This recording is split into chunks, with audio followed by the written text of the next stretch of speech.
Hi everyone, welcome back to the channel. If you're new here, don't forget to hit that subscribe button and turn on notifications so you never miss an episode. Today we're talking about something that affects a lot of people, how to save money with a very low income.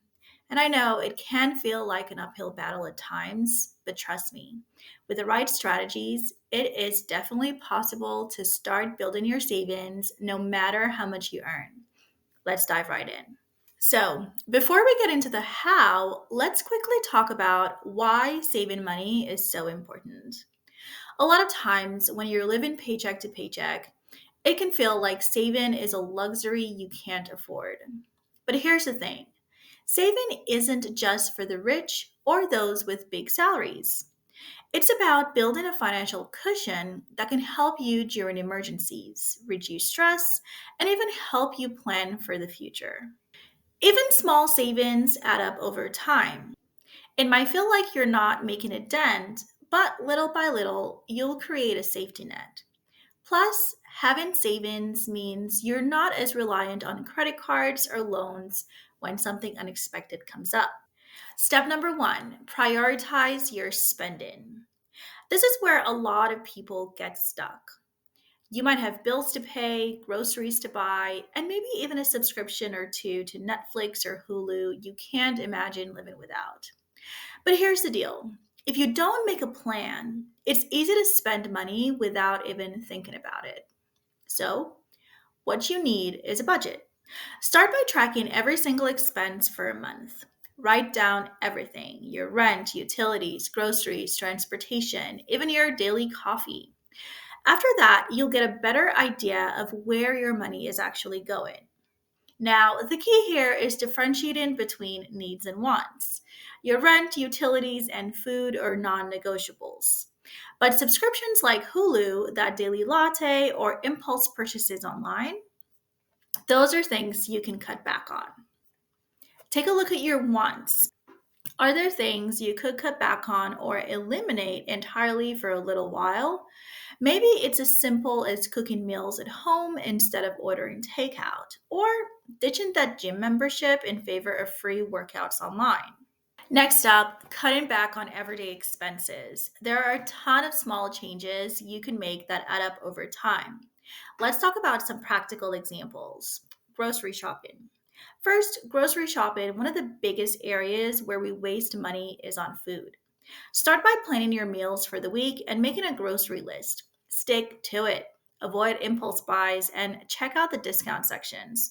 Also, don't forget that store brands are often just as good as name brands, and they're way cheaper. Next up is transportation. If you're driving a car, gas and insurance are huge expenses.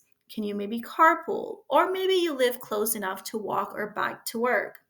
Even saving on public transportation by getting a monthly pass could save you money in the long run. Utilities. Be mindful of your utility usage.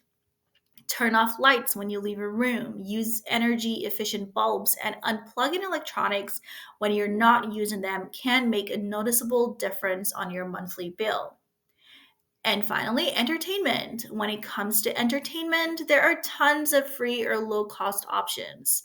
Instead of paying for Netflix, Hulu, or other streaming services, try using free apps like YouTube or check out your local library for books and DVDs. All right, so you're now cutting back on expenses, but what about finding ways to make more money? If you're struggling to save on a low income, boosting your income could help you create more room in your budget. There are a ton of side hustles you can do in your free time that don't require much startup money. For instance, freelancing. Are you good at writing, graphic design, or social media? Freelancing platforms like Fiverr, Upwork, and even LinkedIn can help you find clients who are looking for your skills. Try the gig economy. If you have a car, consider driving for Uber or delivering for services like DoorDash. Or maybe you can babysit, dog walk, or offer tutoring services. These are all really great ways to make extra cash on the side. And finally, sell unused items. Do you have any old clothes, electronics, or furniture you don't need anymore? Use apps like eBay, Facebook Marketplace, or Poshmark to sell things you no longer use. One of the biggest challenges of saving on a low income is getting into the habit of actually saving. It's not just about making extra money or cutting back, it's about building the habit. Even if you're only able to save $10 or $20 a month, that's still progress. Start small. Start with a small, manageable amount that you can realistically save each month. Maybe that's $25 or even $10. Put it into a separate savings account where you won't be tempted to touch it. Then you want to automate your savings. If you can, set up automatic transfers from your checking account to your savings account. You'll be surprised how quickly those small amounts add up when you're not even thinking about it. And finally, celebrate those milestones. It's easy to get discouraged when your savings goals seem far off, but don't forget to celebrate the small wins.